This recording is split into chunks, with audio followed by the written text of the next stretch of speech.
Bom, iniciei a gravação aqui, pessoal. Mais uma vez, boa tarde para vocês, né? Para quem foi chegando aí, tenho visto alguns conhecidos, algumas conhecidas também, né? Eu sou o professor Marcos Oliveira. Me dispus a vir aqui hoje no minicurso conversar com vocês, né, sobre ética e estatuto da OAB. Vou passar por vários conteúdos que costumam mais cair assim no exame de ordem, né? A ideia desses minicursos são de aperfeiçoamento, são abertos para os alunos, mas também para a comunidade jurídica de modo geral. Mas a ideia também é preparar vocês para o exame de ordem, dar dicas, né? E é o que eu vou me dispor a fazer. Parece que alguém queria falar alguma coisa aí, se quiser pode falar.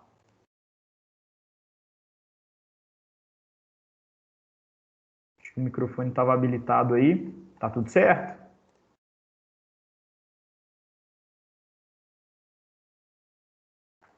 Bom, se tiver tudo certo, pessoal, só me confirmem se vocês estão conseguindo visualizar a tela do material que eu preparei para vocês. Está aqui na tela inicial, mini curso de aperfeiçoamento, ética e estatuto da OAB PUC Minas. Vocês estão visualizando? Alguém consegue me dar essa confirmação aí? Sim, tá dando para ver. Ótimo, então. A ideia é quando a gente fala, pessoal, de ética e estatuto da OAB, a gente vai falar tanto do nosso código deontológico, né? O estatuto, o regramento legal da nossa profissão, da advocacia, também o regramento que se aplica para os estagiários. Então é importante conhecermos tanto o estatuto da OAB, por assim dizer, e o nosso código de ética, que vem através de um regulamento, né?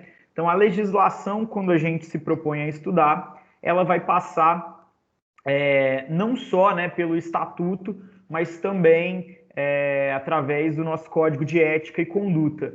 Eu sou o professor Marcos Paulo da Silva Oliveira, eu sou mestre em Direito Privado aqui pela PUC Minas, doutorando em Direito Privado também pela PUC Minas, professor aqui da Casa dos Cursos de Graduação em Direito e Administração, advogado, tem alguns livros publicados e alguns artigos também.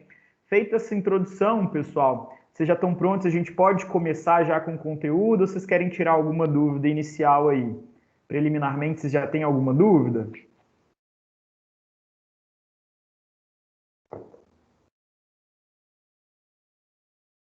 Por enquanto, tudo certo. Então, vamos começar. O primeiro tópico que eu queria apresentar para vocês são os órgãos da OAB. Onde é que eu encontro, onde é que eu localizo os órgãos da OAB, pessoal?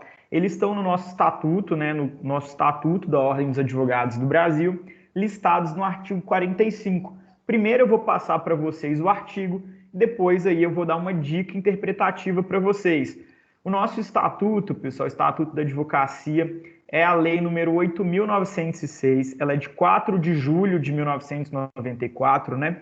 Dispõe sobre o Estatuto da Advocacia e a Ordem dos Advogados do Brasil, mas é uma legislação que, apesar de ser de 94, ela sofreu várias alterações ao longo dos anos. E, especificamente em 2016, ela sofreu uma alteração muito importante. Também agora em 2019 sofreu uma alteração significativa, né? A gente teve, por exemplo, a inclusão das sociedades advocatícias unipessoais, uma sociedade, né, que tem uma única pessoa compondo o seu quadro social. É uma figura nova, prevista especificamente no Estatuto da Advocacia e Ordem dos Advogados do Brasil. Então a gente tem muitas novidades para falar. Já o nosso Código de Ética e Disciplina da OAB, né, ele foi aprovado através da Resolução número 2 de 2015. Então, quando eu estiver me referindo ao Estatuto da Advocacia, eu estarei me referindo à Lei 8.906. Quando eu estiver me referindo ao nosso Código de Ética e Disciplina, eu vou estar me referindo à Resolução número 2 de 2015. São os documentos mais importantes para vocês se prepararem para o exame de ordem. Para conhecer os órgãos da OAB, eu acho que é o principal, né, quando a gente se propõe a estudar para o exame de ordem, é conhecer os órgãos da OAB, conhecer quem nos representa e essa entidade para a qual vocês vão prestar o exame, né? E como é que funcionam as diretrizes, como é que funciona a própria OAB. A OAB, ela é um organismo sui generis, pessoal. Ela tem esse status sui generis no nosso ordenamento jurídico de modo geral. E dentro da OAB, ela tem vários órgãos. O Conselho Federal, os conselhos seccionais, as subseções, as caixas de assistência dos advogados. E aí o Conselho Federal é dotado de personalidade jurídica própria, com sede na capital da República, então lá em Brasília, e é o órgão supremo da OAB. Os conselhos seccionais, eles também são dotados de personalidade jurídica própria, eles têm jurisdição sobre os respectivos territórios dos Estados-membros do Distrito Federal e também dos territórios. Então, o Conselho Federal está lá em Brasília, os conselhos seccionais eles estão em Minas Gerais, estão lá no Espírito Santo, estão na Bahia, enfim, eles estão divididos pelos territórios dos Estados-membros do Distrito Federal e dos territórios. E aí a gente tem as subseções, que são partes autônomas do Conselho Seccional, na forma da lei e do seu ato constitutivo. A gente tem ainda as caixas de assistência dos advogados. As caixas de assistência dos advogados, elas são dotadas de personalidade jurídica própria, são criadas, pelos conselhos seccionais, quando esses conselhos seccionais contarem com mais de 1.500 inscritos. As caixas de assistência dos advogados, elas são responsáveis por dinâmicas assistenciais para os advogados, que vão desde assim, vacinações em alguns períodos específicos. Vocês já devem ter visto, por exemplo, a vacinação da gripe, que ela acontece anualmente e que a OAB acaba patrocinando para os advogados. Isso se dá através da atuação das caixas de assistência dos advogados. As caixas de assistência dos advogados também costumam fornecer os DAACs, aqueles centros de atendimento que o advogado pode atender o cliente, pode receber alguém. Tem as caixas de Xerox, Xerox, enfim, de impressão. E tudo isso se dá por meio aí das caixas de assistência. E a OAB, por constituir um serviço público, goza de imunidade tributária total em relação aos seus bens, rendas e serviços. Aqui vai uma primeira dica. Esse parágrafo 5º, ele costuma cair bastante no exame de ordem. Por quê, pessoal? A OAB, apesar dela não ser um sindicato, dela não ser aí um partido político, dela não ser um órgão do Estado, dela não ser aí vinculada ao Estado, a OAB ela tem autonomia, ela é um órgão sui generis, ela presta um serviço público e por isso ela goza de imunidade tributária total em relação aos seus bens, rendas e serviços. Parece que o microfone de alguém estava ligado aí, vocês querem perguntar? Tá tudo tranquilo por enquanto? Como é que tá aí? Tudo certo? Por mim, tudo certo. Beleza, Marina. Vi que a Rúbia entrou aí também. Boa tarde, Rúbia. A gente está aqui falando, então, dos órgãos da OAB. E eu preparei, assim, uma dica de memorização para vocês, para entender. O Conselho Federal, ele é nacional, E cada um deles é autônomo em relação ao outro. Os conselhos seccionais, eles têm a função de punir, enquanto que a função de julgar é do Tribunal de Ética e Disciplina. Costuma vir abreviado, tá, pessoal, em alguns manuais que ensinam aí o Estatuto da OAB, o nosso Código de Ética, costuma vir a abreviatura TED, para falar do Tribunal de Ética e Disciplina. Ele é o que é competente para julgar. Os conselhos seccionais, eles estão aqui em âmbito estadual. Então, só anotando aqui para vocês, às vezes, quando vocês estiverem estudando Código de Ética e o Estatuto da OAB, vocês se depararem aí com essa abreviação TED, a gente está se referindo ao Tribunal de Ética e Disciplina. E as subseções? As subseções, elas podem existir desde que hajam mais de 100 inscritos para ter o conselho. E as subseções, elas são regionais. A gente tem as subseções aí de Belo Horizonte, a subseção de Betim, de Contagem, por exemplo.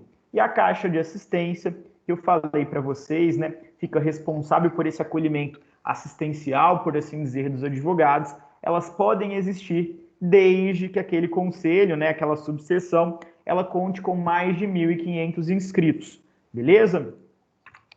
Bom, e aí falamos sobre os órgãos, agora a gente entra num segundo momento dos nossos estudos. A gente vai falar dos direitos do advogado, estão previstos lá no artigo 7º do Estatuto, da Ordem dos Advogados do Brasil. Primeiro direito do advogado é exercer com liberdade a profissão em todo o território nacional. Agora, não confundam a liberdade do advogado exercer a sua profissão em todo o território nacional, com ausência de inscrição. Quando eu me inscrevo na Ordem dos Advogados do Brasil, eu estou vinculado a uma seccional. E estando vinculado a uma seccional, eu posso advogar naquela seccional. Se eu começo a ter muitos processos em outra seccional, eu vou ter que fazer uma inscrição suplementar nos termos do artigo 10, parágrafo 2º do Estatuto. O exercício habitual da profissão perante um conselho seccional diverso do da inscrição principal, entendendo-se por habitualidade a intervenção judicial que exceder de 5 causas por ano, leva à obrigatoriedade do advogado a fazer uma inscrição suplementar. Então vamos aos exemplos. Se eu, Marcos, estou vinculado ao Conselho Seccional de Minas Gerais, né? Então eu posso patrocinar quantas demandas forem no âmbito de Minas Gerais, desde que eu esteja em dia com os meus compromissos perante a OAB, fazendo pagamento da anuidade, né? Enfim.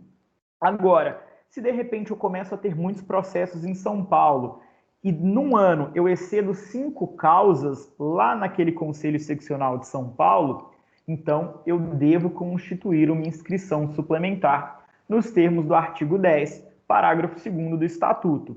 Se eu não me inscrevo nesta nova seccional, eu estou irregular perante a OAB daquela seccional. E aí, passível, inclusive, de punições administrativas, tá certo? É preciso, então, caso você exceda 5 causas por ano num conselho seccional diverso do qual você está inscrito, que você promova a sua inscrição suplementar.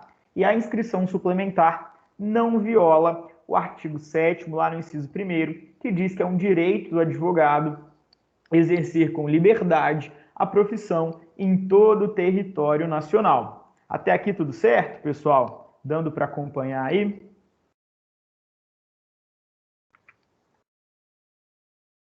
Bom, ainda dentro das prerrogativas dos advogados, né, a gente teve uma mudança substancial que eu fiz questão de ponderar com vocês, porque eu sei que muitos alunos acabam estudando por meio de questões, né, questões prontas dos exames anteriores de ordem, e esta é uma excelente forma de estudo, mas é preciso estar atento que algumas questões disponíveis na internet e até em livros um tanto quanto mais antigos, elas podem estar desatualizadas. A gente teve alterações significativas em 2016 no Estatuto da Ordem dos Advogados do Brasil e a gente também teve alterações importantes em 2019. Antes, lá no inciso 14, tinha-se que é direito do advogado examinar em qualquer repartição policial, mesmo sem procuração, autos de flagrante de inquérito, findos ou em andamento, ainda que conclusos a autoridade, podendo copiar peças e tomar apontamentos. Cuidado!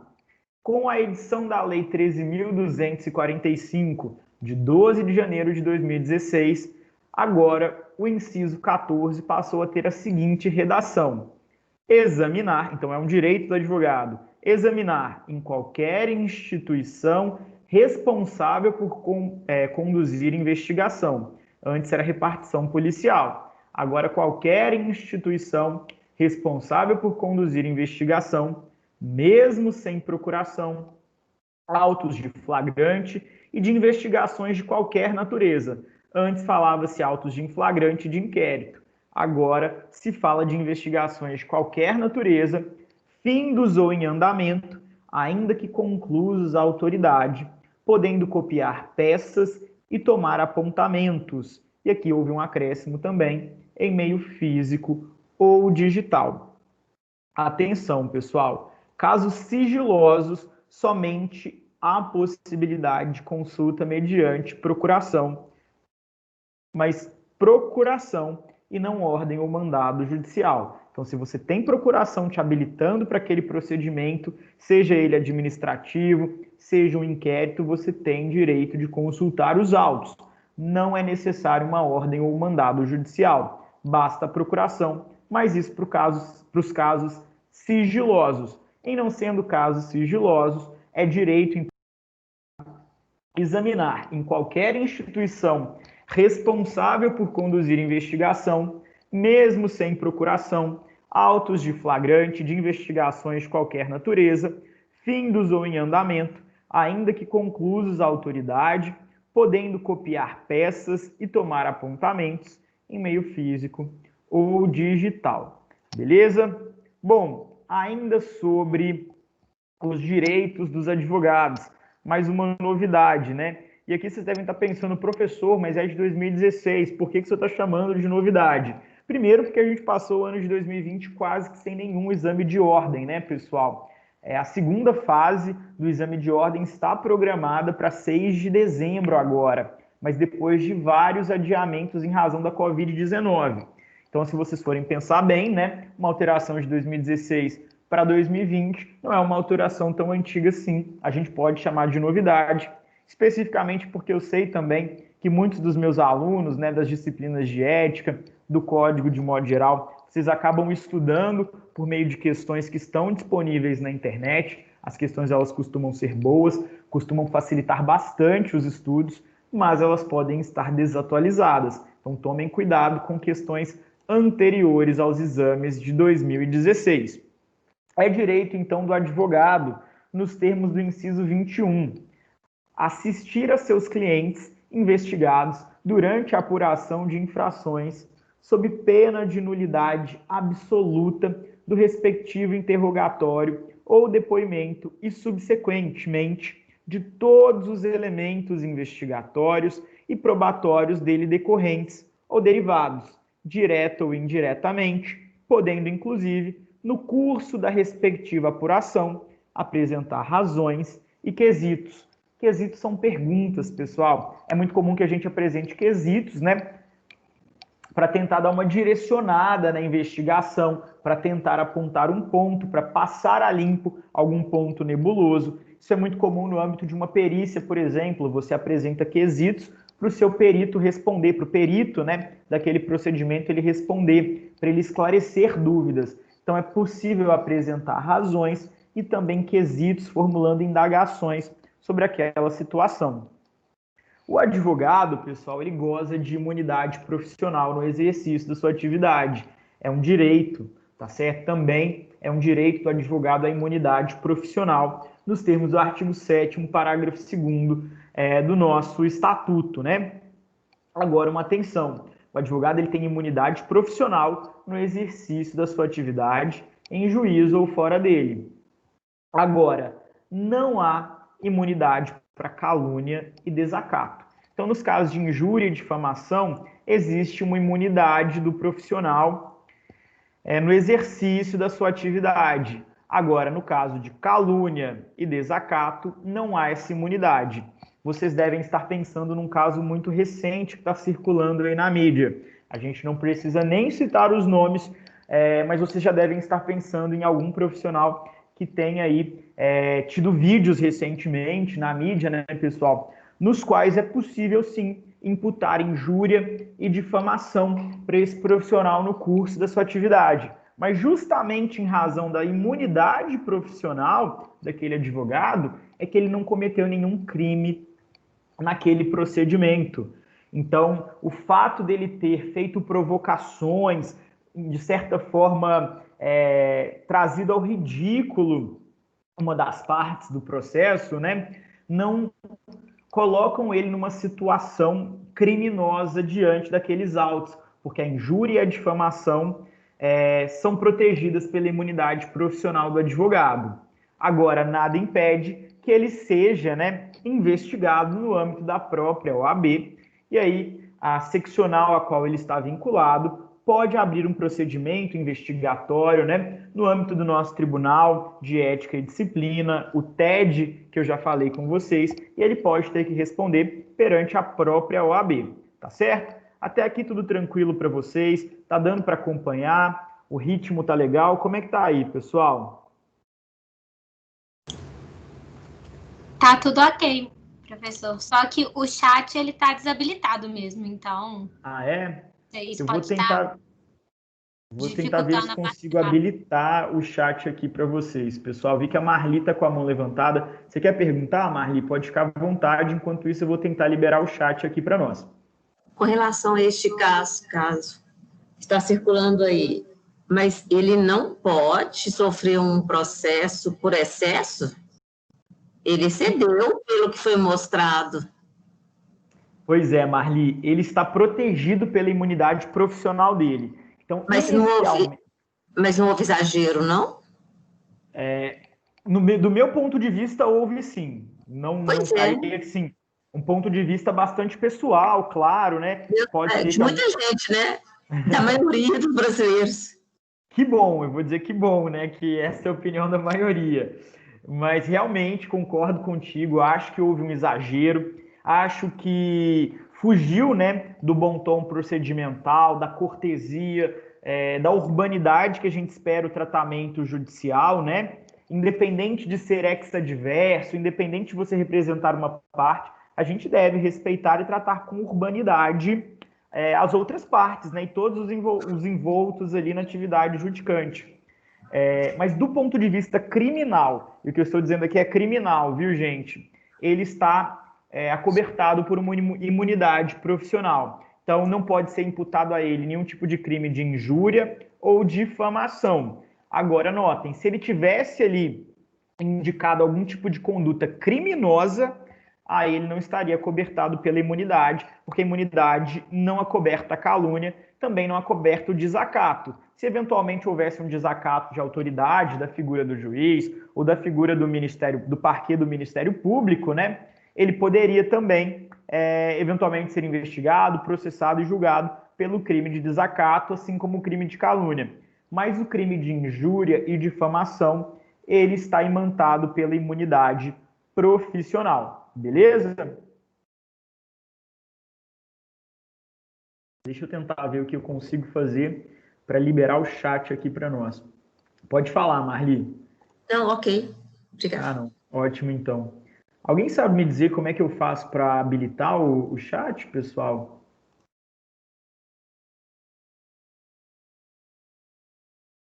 Estou aqui apanhando um pouquinho.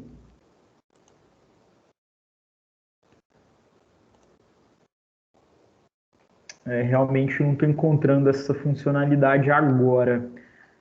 Mas se alguém conseguir descobrir nesse meio tempo, fala que habilita o microfone. E pessoal, sempre que quiserem, podem habilitar o microfone, pode inclusive interromper, eu não tenho o menor problema com relação a isso, viu? O ideal é que a nossa aula, esse nosso mini curso, né, seja o mais dialógico possível, que vocês tirem todas as dúvidas. Eu sei que esse momento, especialmente da OAB, né, é um momento muito inquietante, poucas pessoas entendem, a não ser os próprios colegas de turma, pessoas que já passaram ou estejam passando por esse momento de pré-OAB, né? Que é um momento muito nosso, é muito de você com você mesmo. Você não tem ali, você não está lutando por uma vaga, disputando uma vaga com ninguém, é você contra você mesmo. E é um estudo que, né, o exercício da sua atividade profissional, ele depende disso, depende dessa habilitação. Então eu posso imaginar como muitos de vocês se sentem, já me senti assim. Então aproveitem esse espaço da melhor forma possível. Estou aqui para auxiliá-los da melhor forma possível mesmo aí. Então podem interromper, se quiserem falar, fiquem à vontade. Seguindo aqui com o nosso material, então, pessoal, quero comentar agora com vocês da Sociedade de Advogados, que estão lá previstas, então, né, as previsões que tratam da Sociedade de Advogados, artigos 15 a 17 do nosso Estatuto da OAB. E aí, importante notar, eu tentei selecionar aqui temas mais atuais para vocês, né? Então é importante notar as alterações da Lei 13.247, de 12 de janeiro de 2016. Nos termos do artigo 15, nós temos sobre as sociedades de advogados. Os advogados, eles podem reunir-se em sociedade simples de prestação de serviços de advocacia ou constituir uma sociedade unipessoal de advocacia. Atenção, eu destaquei aqui sociedade unipessoal de advocacia, porque é isso mesmo, às vezes causa uma certa estranheza, mas os advogados, eles podem sim constituir sociedades unipessoais. É uma sociedade de uma pessoa só. É um exército de um homem só, por assim dizer. Eu gosto de brincar com os meus alunos, né? Isso é novidade lá da Lei 13.247, de 12 de janeiro de 2016. Então saibam, os advogados eles podem reunir-se em sociedades simples de prestação de serviços de advocacia ou constituir sociedade unipessoal de advocacia.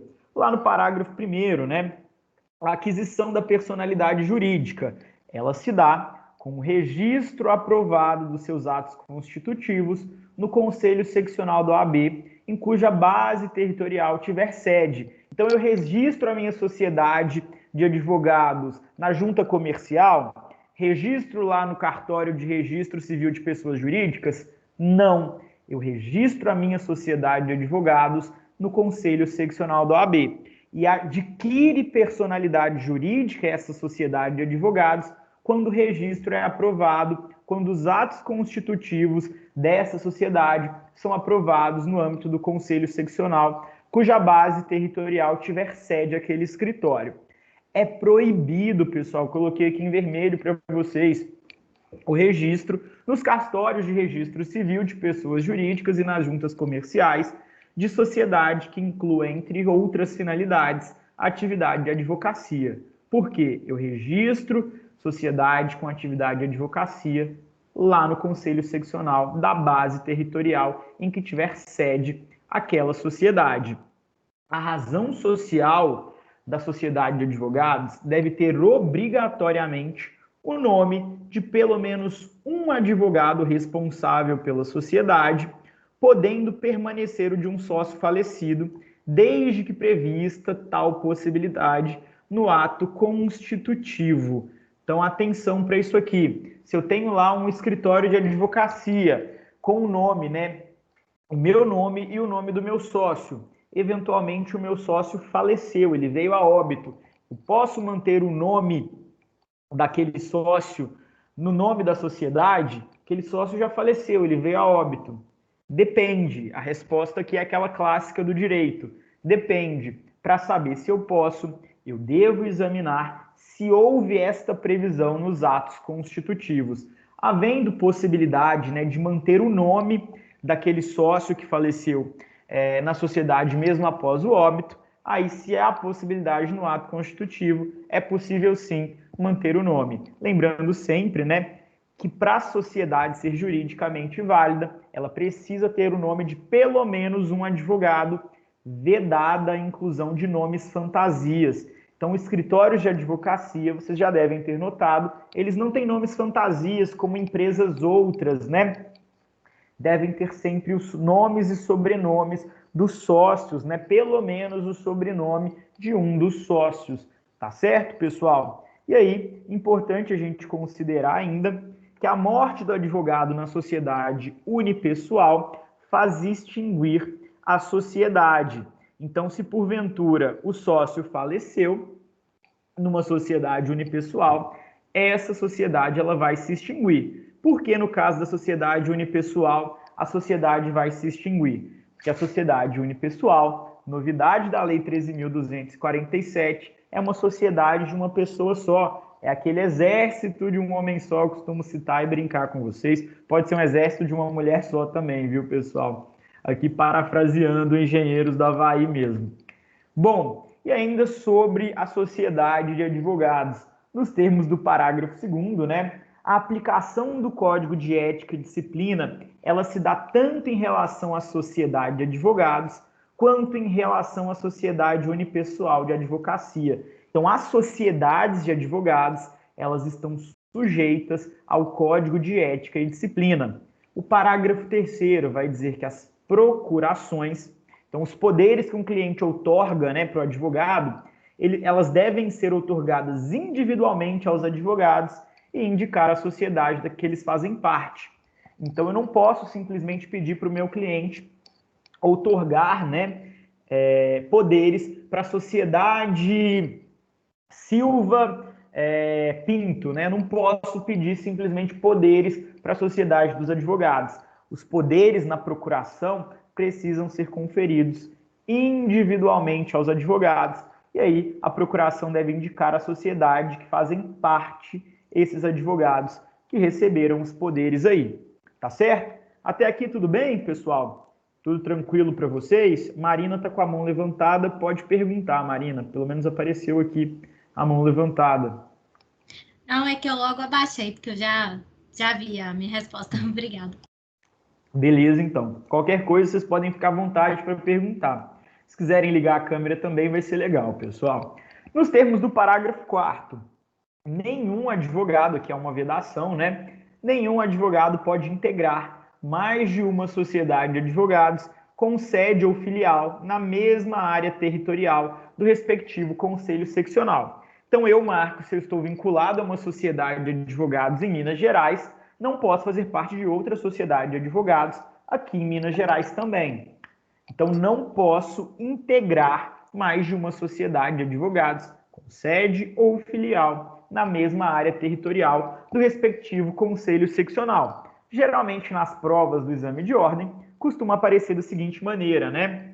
Marcos constituiu sociedade de advogados com alguns colegas em Minas Gerais, vendo que havia um nicho, né, de clientes na Bahia, decidiu montar uma nova sociedade de advogados na seccional da Bahia. Nesses termos, né, aí se discorre se o Marcos ele estava correto, se não estava correto, se ele poderia fazer isso ou não. Se a seccional é diferente, ele pode. Agora, nenhum advogado pode integrar mais de uma sociedade de advogados com sede ou filial na mesma área territorial do respectivo conselho seccional. Então, o Marcos ele não poderia ali constituir duas sociedades no mesmo conselho seccional, no nosso exemplo aqui em Minas Gerais. Tá certo? Sobre a constituição de filial, é possível que as sociedades advocatícias elas constituam filial. E aí, nos termos do parágrafo 5º, o registro no conselho seccional onde se instalar é obrigação também somada à inscrição suplementar. Então, se eu vou registrar o meu escritório em outra seccional, né? Vou abrir a filial, eu preciso registrar o meu escritório em outra seccional e os advogados que vão compor essa sociedade precisam ter inscrição naquela seccional, ainda que seja uma inscrição suplementar. Beleza? Nos termos do nosso parágrafo 6º, os advogados sócios de uma mesma sociedade profissional não podem representar em juízo clientes de interesses opostos, né? Então, aqui haveria um conflito de interesses. Então, advogados sócios de uma mesma sociedade não podem representar em juízo clientes de interesses opostos. Vamos imaginar o seguinte, né? Eu e a Marli somos sócios numa sociedade de advogados. E aí, olha só, primeiro chegou aqui um trabalhador querendo que a gente patrocinasse uma reclamatória trabalhista desse trabalhador contra a empresa X. Eu falei, olha, eu vou patrocinar a sua demanda, vou representar você, trabalhador. E aí a empresa X procura o nosso escritório também. Eu posso fazer o seguinte, Marli, você representa a empresa e eu represento esse trabalhador? Não posso. Há uma vedação no nosso código de ética. Eu gosto sempre de destacar essa passagem aqui com vocês, pessoal, porque eu assisto muitas séries americanas de advocacia, eu gosto mesmo. Suits, How to Get Away with Murder, The Good Wife, The Good Fight, já vi várias séries. Em todas essas, provavelmente, vocês que já assistiram devem ter visto um momento em que a mesma firma de advocacia representa interesses antagônicos e eles falam lá na série, a gente vai construir uma muralha da China entre nós. Então vai haver uma incomunicabilidade entre os advogados e aí não tem problema lá nos Estados Unidos eles representarem interesses antagônicos desde que eles constituam esta muralha da China. Isso no Brasil não existe. Não usem o raciocínio das séries americanas para fazer a prova do exame de ordem, pessoal. Isso aqui no Brasil é vedado. Então, sócios não podem representar partes com interesses antagônicos. Beleza? Tudo certo por aqui? Se tiver tudo tranquilo, a gente avança então aqui no conteúdo. Ainda sobre as sociedades. Lá no artigo 16, nós temos que não são admitidas a registro, nem podem funcionar todas as espécies de sociedades de advogados que apresentem, primeiro, forma ou característica de sociedade empresária. Escritório de advocacia parece muito com empresa, mas não pode ser tratado como tal. Então, não pode ter característica de sociedade empresária, tá certo? Não é admitido registro de sociedade advocatícia com forma ou característica de sociedade empresária. Também não são admitidas a registro, né, sociedades de advogado que adotem denominação de fantasia. Então, o meu escritório, ele não pode ter um nome fantasia como várias outras empresas têm nomes fantasias, né? Eu não posso chamar o meu escritório de Escritório Belo Horizontino de Advocacia. O meu escritório ele deve ter o meu sobrenome, ou pelo menos o sobrenome de um dos meus sócios. Então, não é possível o registro, tá certo? De sociedade de advocacia que adota a denominação de fantasia. Também não é admitido registro de sociedade de advogados. Opa, peraí que passou, né? Que realizem atividades estranhas à advocacia. Cuidado isso aqui. É possível que eu seja um escritório de advocacia e ao mesmo tempo venda roupas nesse espaço? A minha sociedade venda roupas, venda livros? Não é possível. Só posso exercer na minha sociedade de advogados atividades próprias da advocacia. Não é possível registrar uma sociedade que desenvolva atividades estranhas à advocacia. Também não é possível, não se admite o registro de sociedades e advogados que incluam como sócio ou titular de sociedade unipessoal de advocacia, pessoa que não está inscrita como advogado ou pessoa totalmente proibida de advogar. Essa redação foi dada pela Lei 13.247 de 2016. Então, não posso ter no meu quadro de sociedade de advogados, né? Uma pessoa que não foi aprovada no exame da ordem, não posso ter no meu quadro, né, societário, uma pessoa que não tem formação jurídica, que não é bacharel em direito, que não está inscrito na Ordem dos Advogados do Brasil. Também não posso ter dentro do meu quadro societário uma pessoa que é terminantemente proibida de advogar. Por exemplo, eu não posso ter um juiz que é sócio de um escritório de advocacia, porque ele é proibido de advogar. Agora, totalmente proibido, porque existem pessoas que têm algumas outras restrições. Vou dar um exemplo para vocês, mas a gente vai logo falar sobre esse assunto também. Por exemplo, um servidor da Assembleia Legislativa, ele não vai poder advogar contra entes da administração, especificamente, né, a fazenda pública que o remunera. Agora, nada impede que ele represente interesses de particulares em demandas outras que não envolvam entes da administração. Então, ele pode fazer parte do corpo societário da minha sociedade de advogados. Agora, se é uma pessoa totalmente proibida de advogar, e aí citei o exemplo aqui para vocês do magistrado, aí não é possível registrar a sociedade nesses termos. Beleza? Tudo tranquilo por aqui? Alguma dúvida, pessoal? Estou vendo que a Ana Luísa está com a mão levantada e a Marina também. Pode falar? Pode sim. Você está me ouvindo direitinho? Estou com fone. Estou sim. Estou sim. Questão de ter duas atividades, como é que faz, por exemplo, contabilidade e direito? Eu posso ser sócio de duas empresas? Eu posso ter só atividade de... Eu não posso colocar uma empresa junto com as consultorias? Como é que é? Por exemplo, a pessoa não pode exercer junto? Eu não posso ter no cartão as duas atividades? Como é que é? Perfeita pergunta, Ana Luísa, de cunho bem prático, né? Não pode. Nada impede que a contabilidade ela tenha um serviço de assessoria jurídica. Mas o registro... Peraí que estava travando, acho que vocês estão me ouvindo agora normalmente, né? Pelo menos parece que voltou aqui. Mas o registro da sua sociedade tem que ser separado e tem que ter uma separação de corpos, por assim dizer, da sociedade de advocacia e do escritório de contabilidade.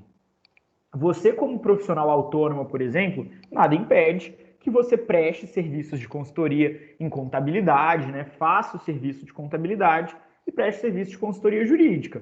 Quando você estiver prestando consultoria jurídica, vai estar lá a Ana Luísa, advogada. Quando você estiver assessorando de maneira contábil alguma empresa ou pessoa física, vai estar a contabilista. Agora, reunir na mesma sociedade não pode. O objeto social do escritório da advocacia são mesmo serviços advocatícios, serviços jurídicos. Viu, Ana? Você vai falar da publicidade também? Vou sim, logo mais a gente vai abordar. A gente não vai falar hoje aqui de publicidade, a gente vai falar de punição das penalidades existentes e dos impedimentos. E também vamos falar de honorários. Separei ainda esses 4 assuntos para a gente conversar aqui hoje. A Marina está com a mão levantada, pode perguntar, Marina. No exemplo que você deu do servidor da Assembleia, ele não poderia, porque a Assembleia Legislativa, né, ela é estadual. Ele não poderia advogar em ações contra qualquer ente federativo ou só em relação ao Estado? Não, só em relação à fazenda pública que o remunera. Então, inicialmente, aí seria em relação ao Estado, tá bom? Agora, se tem amplitude nacional, não pode contra a União. E assim por dizendo. Mas Beleza?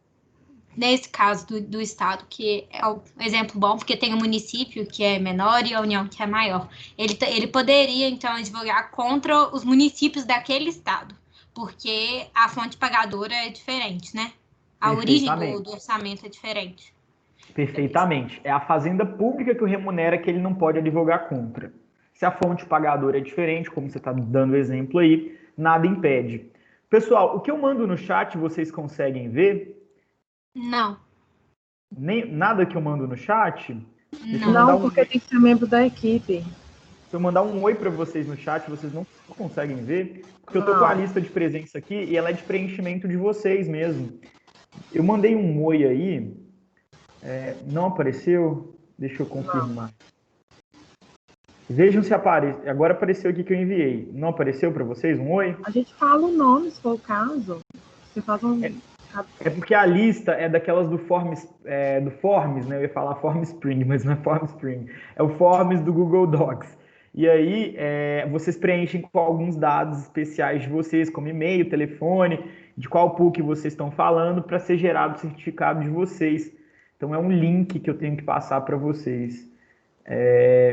Não receberam mesmo o oi, né? O oi não apareceu aí?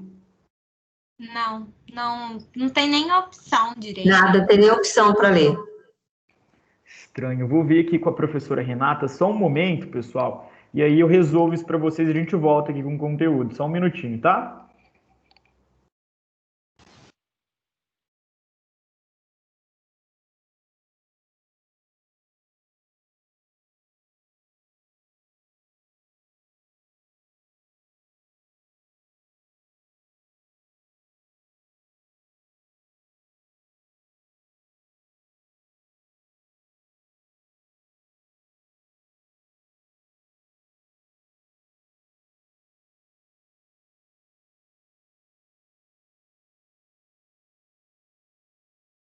Bom, já mandei aqui as perguntas para a professora Renata. Assim que ela responder sobre a lista de presença, eu já comunico com vocês, viu? Já estou com o link aqui, só mesmo para disponibilizar. Conseguindo disponibilizar, vocês já preenchem e aí vocês vão ganhar as horas. Beleza, pessoal? Bom, em sequência aqui então do nosso conteúdo, que a gente tem bastante coisa para conversar hoje aqui. Artigo 17, né? Ele vai falar que a sociedade ela responde ilimitadamente por danos causados aos clientes. Então, perdeu o prazo do cliente, a sociedade responde ilimitadamente. E os sócios, eles respondem subsidiária ilimitadamente também. Primeiro, eu tento atingir todas as forças da sociedade e depois eu tento atingir os sócios aí de maneira subsidiária. Então, primeiro tenho que esgotar as tentativas de ressarcimento perante, né, a sociedade e depois eu aciono os sócios que vão responder de maneira subsidiária e também ilimitada, beleza? Sobre o advogado empregado, pessoal, um outro conteúdo que eu separei aqui para nós. O advogado ele pode se vincular a um escritório de diversas formas, como, por exemplo, um serviço de associado, né? É uma forma bem específica que só existe aqui para o meio jurídico, que é aquele advogado autônomo que presta alguns serviços para um escritório. E aí eu posso ter... Só um momento, pessoal, que a professora Renata me respondeu aqui.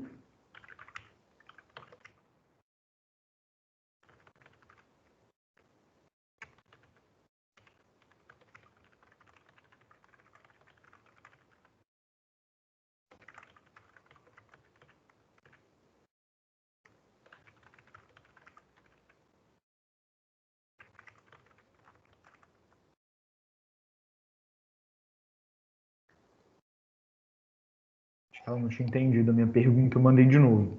Mas, enfim, retomando aqui, desculpem esses contratempos, mas é para vocês garantirem as horas complementares aí, que eu sei que é importante, muitas pessoas já no final do curso. Falava com vocês do advogado associado, é uma das possibilidades. E aí o regramento do advogado associado é o profissional liberal, né, que trabalha com autonomia. Agora, o advogado ele pode ser empregado nos termos da CLT, né, a Consolidação das Leis do Trabalho? Sim, ele pode e ele deve ser reconhecido como empregado todas as vezes que estiverem presentes os 5 elementos fáticos jurídicos da relação de emprego.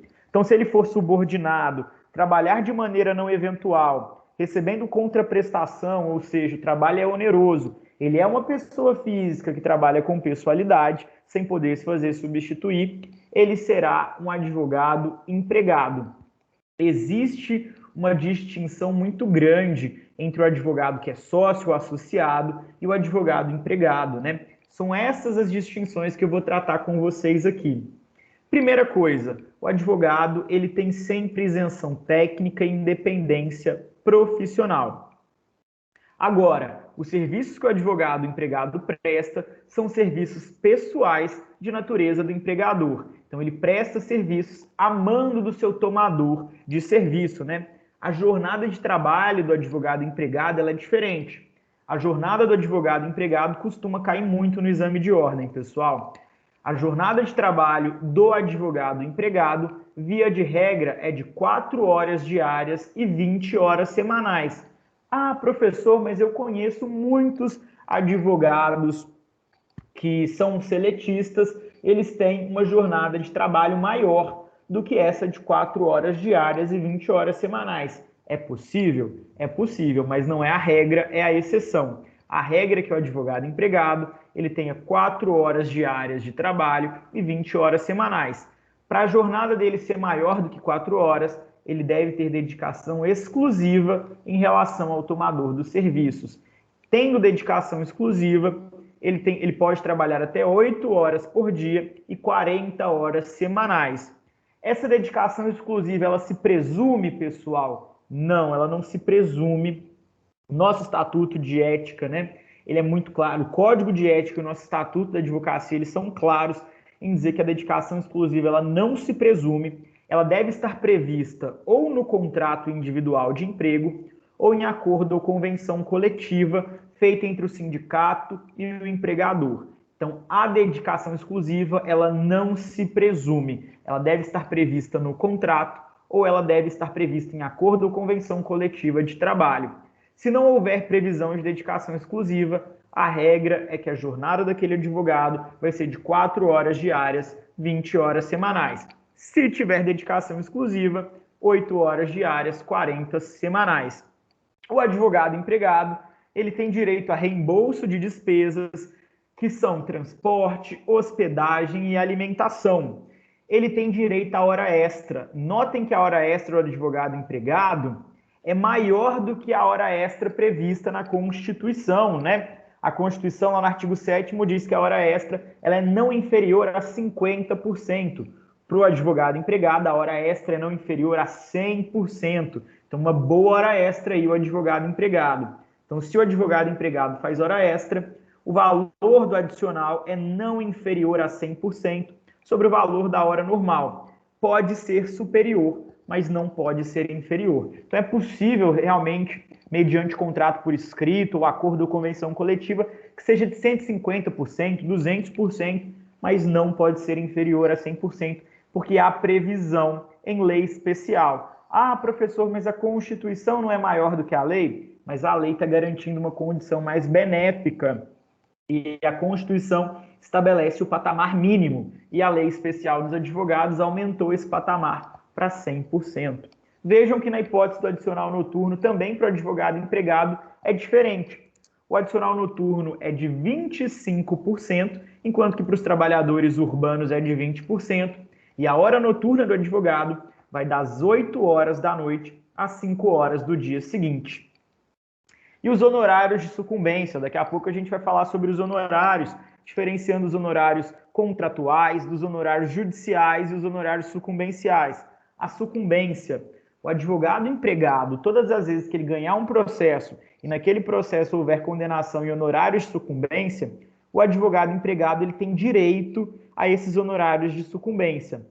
Só não vai ter direito se houver uma disposição em contrário no contrato de trabalho. Essa disposição precisa ser expressa. Se não tiver uma disposição expressa no contrato de emprego, né, ele vai ter direito aos honorários sucumbenciais. Beleza? E aí falávamos sobre honorários. Vou diferenciar para vocês os 3 tipos de honorários existentes, onde eu localizo na legislação os honorários. Artigo 21 ao artigo 26 do nosso Estatuto da Ordem dos Advogados do Brasil. São 3 os tipos de honorários. O primeiro tipo de honorários, os honorários convencionais ou contratados. Todas as vezes que chega um cliente lá no seu escritório e você fala, olha, eu cobro R$5.000 para ajuizar a sua ação. Esses honorários são contratuais. Todas as vezes que chega um cliente no seu escritório e você fala, olha, eu não cobro para ajuizar a ação, mas eu cobro 20% sobre o êxito líquido da demanda. São honorários contratuais. São honorários próprios do acordo feito entre o advogado e o seu cliente. Tá certo? Esses honorários, eles devem observar a tabela de honorários da OAB, que serve para nos proteger, pessoal. A tabela de honorários da OAB, ela vai trazer algumas indicações dos honorários mínimos. Você pode cobrar além da tabela, mas sugere-se que nunca cobre inferior à tabela, que ela serve para proteger o advogado. E aí, a forma de pagamento está prevista no artigo 22, parágrafo 3º, e a gente tem a cláusula quota litis, basicamente, em resumo, sobre os honorários contratuais. Eles devem ser pagos em dinheiro, ou seja, em pecúnia, e quando eles forem somados aos honorários sucumbenciais, eles não podem ser superiores às vantagens advindas a favor do cliente. Então, se o seu cliente ganhou lá R$50.000 no processo, o somatório dos seus honorários contratuais com os honorários sucumbenciais não pode ser maior do que os 50.000 que ele ganhou. Não pode, viola o nosso estatuto da OAB, o advogado ganhar R$100.000 e o cliente ganhar 50.000. Quando eu somo os honorários contratuais e os honorários sucumbenciais, as vantagens obtidas pelo advogado não podem ser superiores às vantagens advindas a favor do cliente. Beleza? Os honorários arbitrados judicialmente. Quando não houver uma combinação, uma pactuação entre o cliente e o advogado, é possível que o juiz, no processo judicial, ele faça o arbitramento dos honorários que serão devidos ao advogado pelo cliente. Para fazer esse arbitramento, né, esses honorários judiciais, ele vai levar em consideração, né, a qualidade técnica do serviço prestado pelo advogado e a complexidade da demanda. Sopesando, então, a qualidade técnica e a complexidade da demanda, o juiz ele pode fazer o arbitramento dos honorários, que a gente chama de honorários arbitrados judicialmente.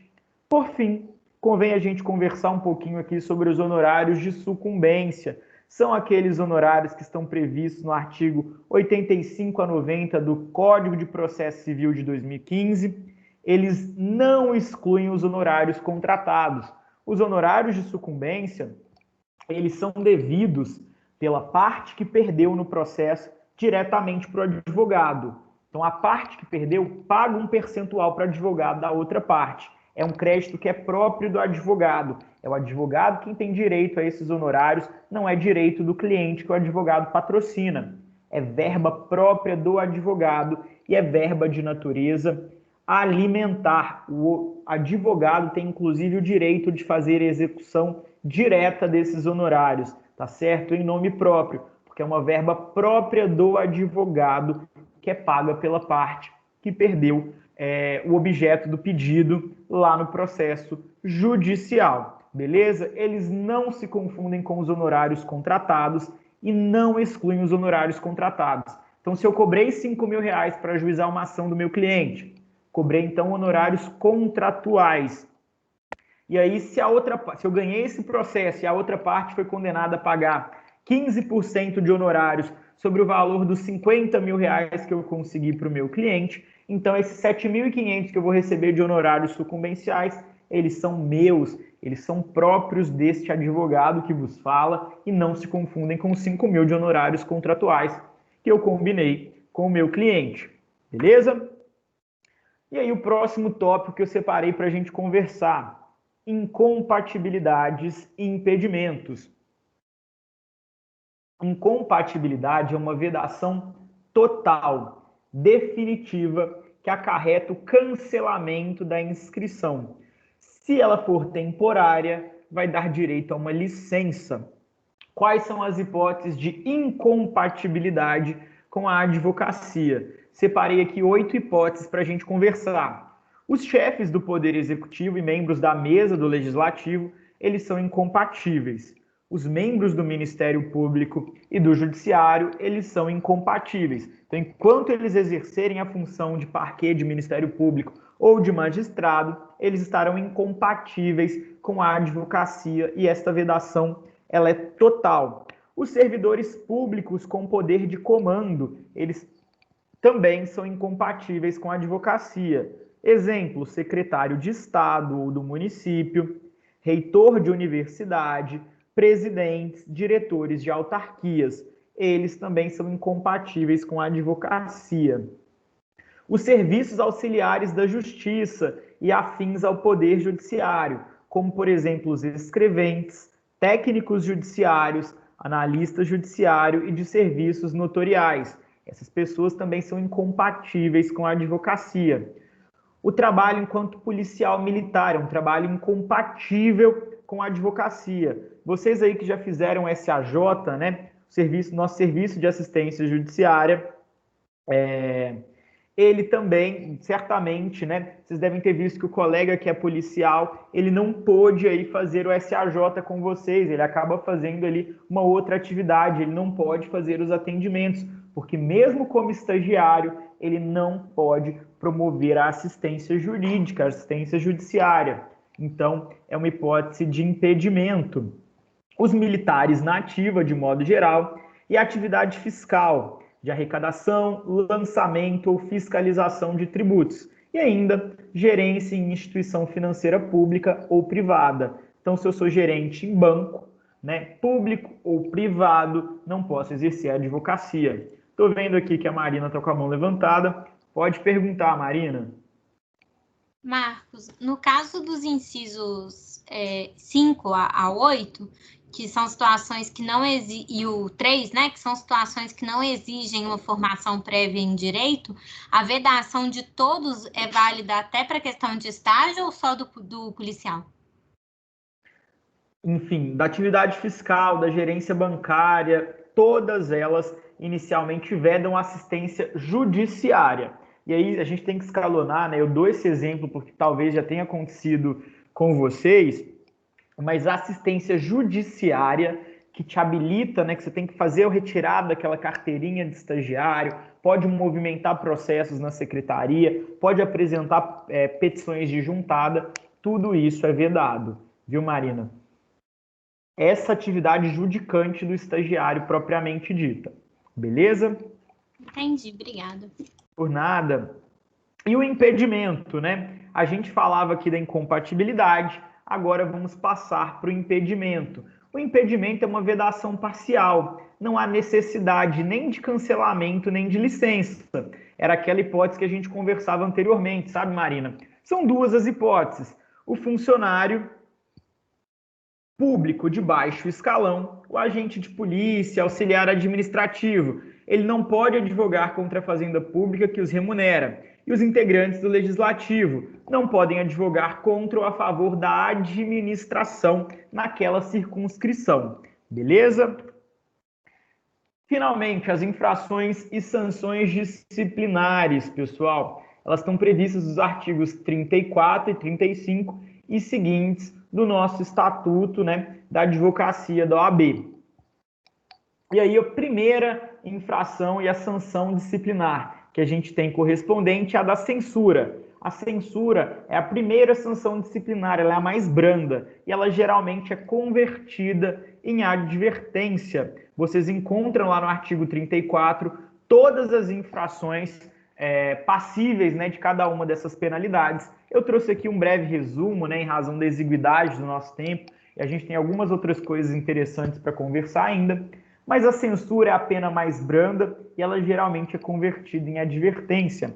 Nós temos ainda a suspensão. A suspensão ela pode ser de 30 dias a 12 meses, e ela geralmente está vinculada a uma conduta incompatível. A abreviação GED, geralmente condutas de jogos de azar permanentes, algum tipo de escândalo, ou seja, um comportamento que não é compatível com a dignidade da profissão, e o abuso de drogas, tá certo? Então, jogo, escândalo e drogas geralmente levam à suspensão, que varia de 30 dias a 12 meses. A penalidade mais grave é a da exclusão, quando eu sou excluído definitivamente dos quadros da advocacia.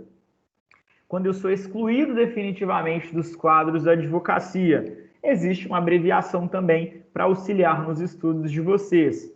PROCRIMI, prova falsa, crime infame moralmente inidôneo. Todas as vezes que o advogado está vinculado a algum tipo de atividade que envolve prova falsa em procedimentos que ele patrocina, crime infame e moralmente inidôneo, ele vai sofrer a penalidade mais grave, que é a de exclusão. E a multa, pessoal, a grande dica sobre a sanção disciplinar multa. Ela tem uma natureza cumulativa. Eu nunca sofro a penalidade de multa sozinha. Ela nunca vem desacompanhada. Ou a multa ela vem acompanhada de uma suspensão, ou a multa vem acompanhada aí de uma censura ou de uma exclusão. Ela tem uma natureza cumulativa, beleza? Eu nunca aplico a multa contra o advogado de maneira solo, de maneira única e exclusiva. Ela sempre vem acumulada com uma das outras penalidades que a gente pormenorizou aqui. Sobre a publicidade, a Ana Luísa tinha perguntado, né? A publicidade, a regra geral é discrição e moderação, pessoal. Vocês devem lembrar, vocês não veem outdoors, né, de escritórios de advocacia, não pode, né? A gente não pode estimular o litígio. E os artigos 39 a 47, né, da resolução que vai trazer o nosso estatuto deontológico, né, nosso código de ética da OAB, é que vai falar da publicidade. A publicidade, ela tem fins informativos e ela não pode servir de mecanismo para captação de clientes, né? Muita gente discute isso atualmente, especialmente considerando as redes sociais, né? Hoje é um mecanismo muito importante aí para a difusão dos nossos trabalhos, mas tudo precisa ser feito com discrição e moderação e sem intuito de captação de clientes. Então há uma proibição de divulgação em conjunto com outra atividade. Também há uma proibição de veiculação em rádio e TV. Agora, cuidado, há uma proibição de veiculação em rádio e TV, mas aparições em rádio e TV elas são permitidas desde que não sejam para autopromoção. Então, se o Marcos for convidado como um especialista em direito privado, né, mestre em direito privado, para comentar alguma situação jurídica que repercutiu na mídia, não tem nenhum problema. Agora, o que eu não posso? Comentar, né, a atitude de colegas em processos, então não posso criticar assim as técnicas procedimentais escolhidas pelo colega, isso não pode. Também não posso me autopromover, não posso fazer captação de clientes por meio aí dessas aparições públicas em TV e rádio. Também não posso fazer menção a cargo do passado, tá, pessoal? Não posso ficar me promovendo. Ah, eu sou advogado e ex-prefeito de Belo Horizonte. Isso é vedado pelo nosso código deontológico. Outdoor, né? Também não pode buzz door, adesivo em carro, seja laterais de prédio. Não posso fazer esse tipo de divulgação da advocacia. Vocês devem ter notado, né? Alguns carros em Belo Horizonte costumam fazer essa adesivação, inclusive de escritórios de advocacia, a proibição expressa do nosso código, tá? Não pode outdoor, não pode buzz door, não pode adesivo em carro, nem laterais de prédios, beleza? Também não pode fazer referência a valores, tabelas e formas de pagamento. não posso fazer captação de cliente, não posso ir lá no Instagram e postar: venha ajuizar uma ação comigo, parcelo de 10 vezes no cartão sem juros. Não posso fazer isso. Isso viola o nosso código deontológico no tocante à publicidade. Também não pode enviar correspondência para uma coletividade, salvo se for para comunicar aos clientes e colegas a instalação ou mudança de endereço. Então, se porventura eu mudar de escritório, posso notificar os meus clientes e colegas. Agora, posso mandar um santinho, né, por assim dizer, pegando aí esse momento político, né, que a gente está... Posso mandar santinho lá do meu escritório para a casa das pessoas que eu nem conheço? Não posso fazer abordagem direta com as pessoas, não posso enviar notificações em massa para pessoas que não fazem parte do meu ciclo de clientela ou de coleguismo na profissão. Beleza? Ô, Ana, você que estava curiosa para a gente falar sobre publicidade aí, tem alguma dúvida sobre isso que a gente conversou? Tem a questão de colocar no mesmo cartão e a questão de rede social. A regra geral aqui, Ana, sabe, é discrição e moderação. Não tem problema nenhum você, enquanto profissional contabilista, se divulgar enquanto advogada com formação em ciências contábeis. Não tem problema. Eu posso, por exemplo, me divulgar como advogado, mestre em direito, doutorando, professor. Não tem problema. As suas qualificações técnicas são tuas. E aí ninguém pode te impedir, né, de divulgar as suas qualificações e aptidões técnicas. O que não pode é o cartão ser do seu escritório de contabilidade e de advocacia ao mesmo tempo, porque há uma confusão até para fins de registro. A sua sociedade de advocacia não pode se confundir com o escritório de contabilidade. E nos termos aí das mídias sociais, pessoal, a regra geral é discrição e moderação. A conduta deve ser compatível com o que se chama aí dignidade da profissão. Então, cuidado, a regra sim é ser direto, não tem problema nenhum você dar dicas, né, jurídicas, fazer abordagens, assim, comentar alguma decisão, não tem problema. Agora, o que você não pode comentar os seus casos próprios, você não pode, né, especificamente criticar a atuação de colegas, né, de maneira direcionada, com fins de se autopromover. Você não pode divulgar, né, os valores que você pratica no seu escritório, não pode comentar especificamente os seus casos. Então, a regra é sobriedade, ponderação, discrição. O direito é um tanto quanto formal, né, pessoal? Eu aqui vim falar para vocês de gravata porque não deu tempo de tirar, enfim. E o direito ele é um tanto quanto formal e é uma profissão um tanto quanto cheia de pompas, por assim dizer. E nessa regra da publicidade, a gente encontra já vários advogados críticos a isso, né? Mas que, de modo geral, essas regras elas persistem. Então, a dica para as mídias sociais, sabe, Ana, é discrição e moderação. Pode estar na internet, pode divulgar os seus trabalhos, mas não pode fazer captação ativa de clientes. Isso não pode. Beleza? E aí a gente falou de publicidade, falamos de várias questões que nos levam ao processo disciplinar, né? Atenção, o conselho sexual, perdão, pessoal, o conselho seccional competente para punir, e o TED, né, que é o nosso tribunal aí de ética e disciplina, é competente para julgar e é o da base territorial da ocorrência da infração. Então, o conselho seccional, ele vai ser o da base da infração e ele vai punir, e o nosso Tribunal de Ética e Disciplina, também da base territorial em que ocorreu a infração, ele vai julgar o ocorrido. Atenção, todo o processo disciplinar ele é sigiloso, e o prazo para apresentação de peças é sempre de 15 dias, seja a defesa prévia, alegação escrita, embargo declaratório e recurso. A representação ela não pode ser anônima. O advogado revel será nomeado advogado dativo. Então, o advogado que não apresentou defesa, eu posso arrumar um dativo para ele, tá certo? Então, para esse advogado que está sofrendo revelia, é possível que se arrume uma defesa dativa para ele.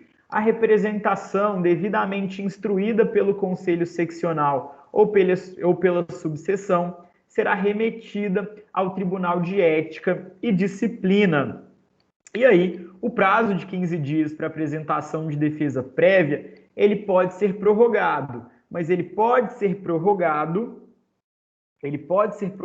quando houver um motivo relevante, um motivo que justifique esta prorrogação, tá certo? Mas, via de regra, os prazos são mesmo aí de 15 dias, tá certo? Bom, ainda sobre isso, né, na defesa prévia, você pode arrolar até 5 testemunhas e será permitida a juntada de documentos. Então, você pode arrolar testemunhas até o limite de 5 e pode ainda apresentar os documentos com os quais você pretende instruir a demanda. Tá certo? Bom, pessoal, ainda sobre aqui o nosso processo disciplinar, a gente tem que a realização da audiência ela é facultativa e o relator é que decide se é pertinente ou não a ocorrência aí da audiência, tá certo? É uma faculdade. Na sessão de julgamento perante o Tribunal, né, de Ética e Disciplina, será permitida a sustentação oral no prazo de 15 minutos depois do voto do relator. Então, o relator antecipa o voto e depois você pode fazer uma sustentação oral no prazo de 15 minutos, sempre posterior ao voto. E aí, é possível revisão, sempre será permitida em caso de erro no julgamento ou condenação baseada em prova falsa. Então, sempre é possível a revisão. E aí, desde que tenha havido um erro no julgamento ou condenação baseada em prova falsa. E aí, caminhando para os momentos finais dessa nossa aula, né, desse nosso minicurso, queria falar com vocês sobre as eleições. E aí, tivemos modificações em 2019 no tocante às eleições, especificamente uma exigência para os advogados que pretendem concorrer aí a esses cargos eletivos no âmbito da OAB. Então, vou pormenorizar com vocês as eleições, onde eu encontro o regramento das eleições, artigos 63 a 67 do Estatuto da OAB e artigo 128 e seguintes do Regulamento Geral. Qual que é o período de realização das eleições? A segunda quinzena do mês de novembro do último ano do mandato que estiver em curso. O mandato ele tem duração de 3 anos e ele é sem remuneração. A subseção também vai eleger a sua diretoria, caso tenha conselho, e aí ela precisa ter mais de 100 inscritos. Quando começa o mandato? Sempre em 1º de janeiro, para os conselhos seccionais e subseccionais, e 1º de fevereiro para o Conselho Federal. A dica aqui, então, é lembrar, tem um só que é diferente, que não começa lá em janeiro, é justamente o de Brasília. O Conselho Federal começa em 1º de fevereiro, enquanto que os conselhos seccionais e subseccionais começam em 1º de janeiro, beleza? O mandato, né, do conselheiro se extingue automaticamente quando ocorrer cancelamento ou licenciamento de inscrição do profissional. Então, em hipótese de cancelamento da inscrição na OAB ou licenciamento, né, vai haver aí, então, a extinção automática do mandato. Quando ocorrer condenação disciplinar ou quando, né, ocorrerem 3 faltas consecutivas injustificadas a 3 reuniões ordinárias. O voto, ele é obrigatório. O não comparecimento injustificado à votação será punido com multa no valor de 20% da anuidade. A comissão eleitoral será composta por 5 advogados que não integrem qualquer chapa, sendo um presidente. Contra a decisão da comissão eleitoral, caberá recurso ao Conselho Seccional e deste ao Conselho Federal. Os recursos envolvendo matéria eleitoral devem ser aviados no prazo de 15 dias, não tendo efeito suspensivo. Estão lembrados que a regra geral é sempre de 15 dias para as manifestações? As chapas elas terão denominação própria. E aí, para finalizar o conteúdo do nosso estudo, vou falar com vocês das condições de exigibilidade, chamando atenção em especial para a Lei 13.875 de 2019.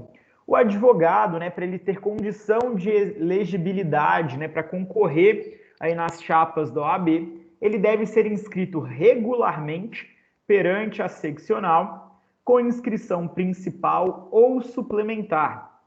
Ele tem que estar em dia com a sua anuidade. Ele não pode ocupar cargo incompatível com o exercício da advocacia, tanto em caráter definitivo ou temporário, nos termos do artigo 28 do Estatuto da Ordem dos Advogados do Brasil. Ainda que compatível, o advogado não pode estar ocupando um cargo exonerável ad nutum. E o advogado não pode possuir condenação com trânsito em julgado por qualquer infração disciplinar, salvo se ele fez uma reabilitação perante a OAB. É possível que o advogado, tenha sofrido a infração disciplinar e tenha sido punido por isso, ele faça uma reabilitação. Se ele fez reabilitação, ele atinge as condições de elegibilidade. E aí, por último, queria destacar com vocês o artigo 63, parágrafo 2º, que foi alterado aí pela Lei 13.875. Então, novidade. O examinador da ordem, ele gosta das novidades, ele costuma cobrar as novidades.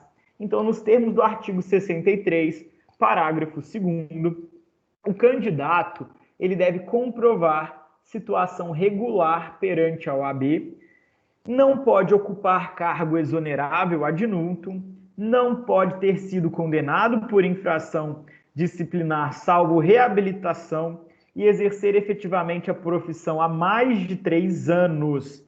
Atenção, ele só vai poder concorrer se estiver exercendo a profissão há mais de 3 anos. E nas eleições para os cargos de conselheiro seccional e das subseções, quando houver há mais de 5 anos de exercício na profissão e nas eleições para os demais cargos. Beleza?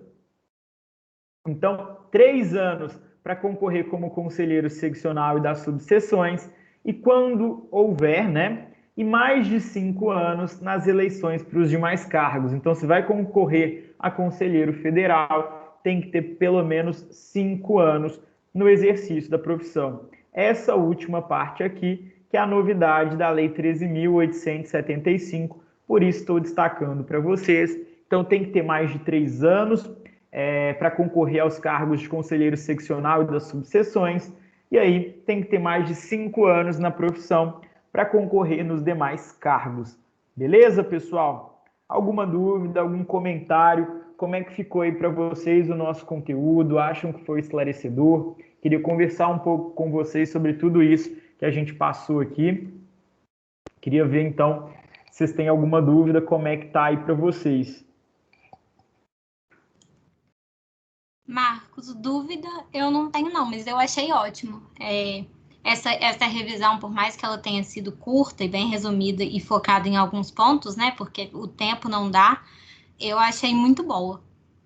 Que bom que você gostou, Marina. Assim, o tempo é curtinho mesmo. Tomara que a gente consiga fazer outros encontros, mas eu acho que esse brainstorm aqui, ele auxilia vocês, Sim, principalmente porque muitos dos pontos que você falou, realmente eu já estou observando, fazendo questões da OAB, que são os que mais caem. Então, é bom, tem que estudar todo o estatuto, mas esses pontos é bom de dar uma repetida, uma reforçada mesmo. Perfeitamente. Pessoal, antes de encerrar com vocês, eu queria pedir para vocês aguardarem uns minutinhos, só para eu ver se consigo divulgar para vocês a lista do Forms, para vocês conseguirem a presença aqui. A professora Renata, ela está numa live, por isso que ela não me respondeu. Oi, Lainara. Ontem, o outro professor, ele enviou no chat de cada um, porque ele também estava tendo o mesmo problema. Entendi. Então, se eu chamar vocês aqui individualmente, eu consigo mandar? Sim. Deixa eu ver aqui rapidinho como eu posso fazer isso, hein? Professor, você vai disponibilizar esse material? Então, eu quero sim disponibilizar, Ana. Eu tenho só que pensar como viabilizar isso. Eu queria ver se eu consigo deixar aqui nos arquivos da reunião. Eu tentei mandar pelo chat, mas o chat ele não está habilitado, mas eu vou fazer de tudo para conseguir mandar esse material para vocês. Deixa eu só ver se consigo primeiro viabilizar aqui o chat individual, que aí conseguindo eu mando para vocês o link para vocês conseguirem, né, as horas complementares. E aí a gente vai viabilizando assim. Ô Lucas, eu acho que eu vou conseguir chamar você aí agora. Eu vou fazendo com um por um. Vocês me falam se receberam o link aí. Tá joia? Professor, Oi. eu te mandei um oi. Eu cliquei na sua foto e aí Deixa eu ver. apareceu assim, chat. Deixa eu ver aqui se chegou para mim esse chat. Ah, sim. Eu acho que chegou sim, Ana. Apareceu Sim, chegou aqui. Vou pedir para vocês fazerem isso então, pessoal. Vocês aí podem me mandar um oi, me chama, clica na minha foto e me chama para um oi no chat privado e eu mando para vocês o link, pode ser? Consegui mandar já para o Lucas e para a Ana. Guilherme já me chamou aqui, olha só. Ótimo, Guilherme. Tá aí o link para você também. Se vocês puderem ir fazendo isso, aí a gente anda rapidinho. Como que faz? Eu não sei. Eu não tô conseguindo. Se você não conseguir, é Marina, né? Eu te chamo, eu consigo te chamar também. Ah, tá. Beleza. Porque Mas vocês que não tô estão aí... sabendo fazer isso, não. Tranquilo. Gustavo também.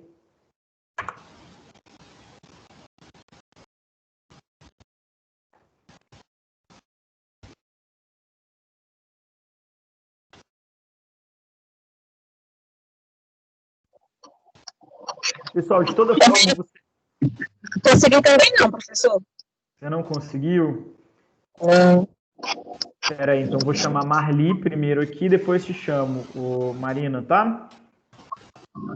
Pode chamá-lo.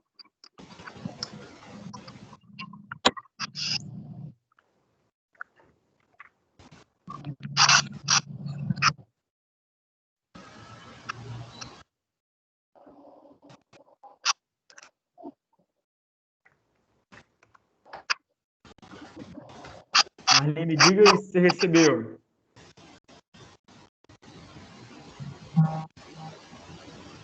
Não. Não recebeu? Não. Sem nada aqui.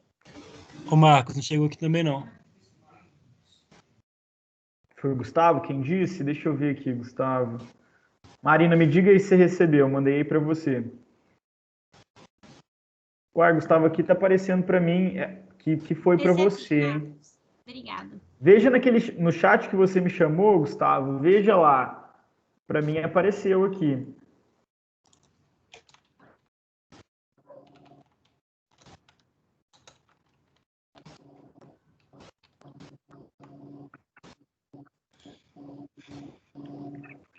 Professor, você importa de me mandar o PDF de uma vez? Não, de maneira alguma, Ana. Você quer que te manda como? Será que no chat eu consigo Pode mandar no chat, tem jeito de anexar, aí qualquer coisa eu compartilho com o pessoal. Ah, ótimo, então. Vou te mandar aí. Poxa vida, Marli, tô tentando te mandar aqui várias vezes. Realmente o seu... Eu consigo mandar para Marli. Parece que não tá indo, mesmo não. Ô, Gustavo, você confirmou aí se você recebeu? Mandei para Marli. Professor, não tem problema, Não né? apareceu ainda não. Mandar para mim? Eu mandei para Marli. Uai, foi.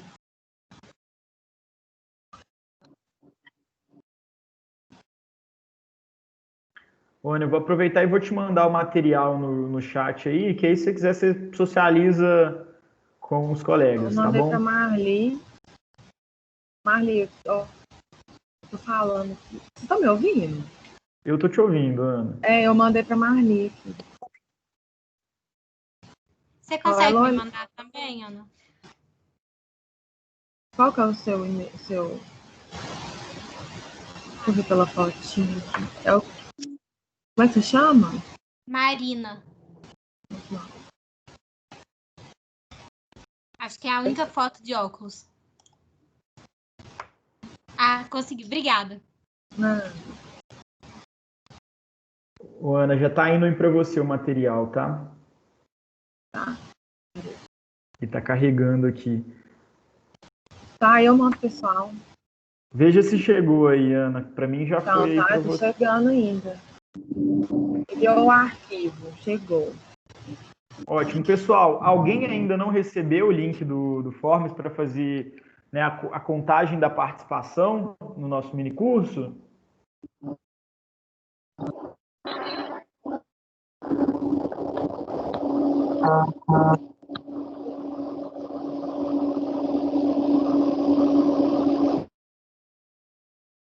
Gustavo, você conseguiu receber aí? Chegou para você?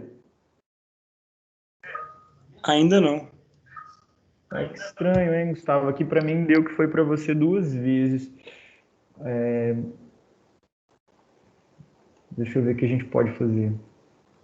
Os demais receberam, né?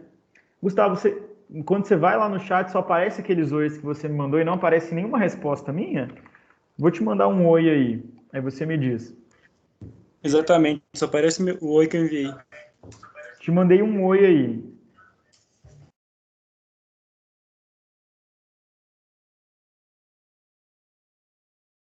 Meu oi chegou?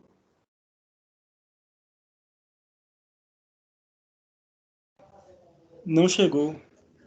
É que estranho aqui para mim apareceu até que você visualizou o primeiro link. Será que é algum problema do Teams? Ô Gustavo, faz o seguinte, me passa o teu e-mail, eu vou mandar o link para você por e-mail. Pode ser? Ô, Marcos, meu irmão tá na sala também, ele vai me enviar. Precisa não, viu? Obrigado. Não. Beleza, então. Combinado, gente. Acho que com isso, então, a gente encerrou, né, pessoal? Queria agradecer a participação de cada um de vocês. Ficou aqui até o final. Acho que foi muito bom. Espero que ajude vocês aí. No dia 10, eu vou estar de volta aqui no minicurso. Vou falar com vocês sobre direito material e processual do trabalho, também com esse enfoque mais pro OAB. Muitos alunos gostam de fazer a segunda etapa, né, em processo do trabalho, né, no direito do trabalho. E aí eu vou tirar várias dúvidas, vou dar dicas, sugestões, tentando fazer esse apanhado geral. O tempo ele é corrido, mas eu acho que esclarece bastante, né? Então, mais uma vez, queria agradecer a presença de cada um aí de vocês, dizer que foi ótimo, uma excelente experiência. Queria agradecer a professora Renata, ela não está aqui, mas ela que teve essa brilhante ideia aí. Esse mini curso, eu acho que nesse momento é mais um dos motivos para nos aproximar, ainda que por meios telemáticos, né? Então é isso, muito obrigado de verdade aí a cada um de vocês. Uma boa noite para todo mundo e bons estudos. E aí, Ana Luísa, depois que você conseguir mandar o material pessoal, vai ser ótimo, viu? Muito obrigado aí e até mais, gente. Vou encerrar a gravação aqui.